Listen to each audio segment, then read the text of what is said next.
მოგესალმებით მეგობრებო, ეხლა განახლებთ როგორ ახდენს ეს მოწყობილობა სიმინდის და კონცენტრატის შერევას.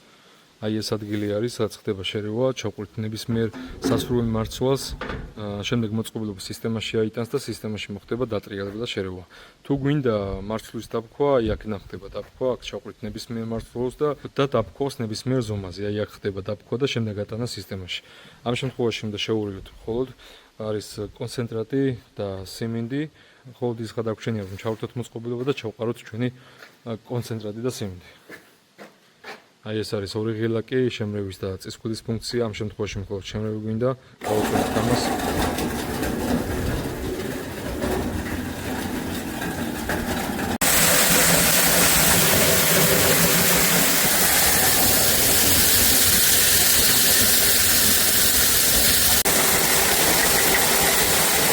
ძალიან კარგად ხდება შერევა და ეხლა უკვე დავუყვრით ჩვენს მოზრებს.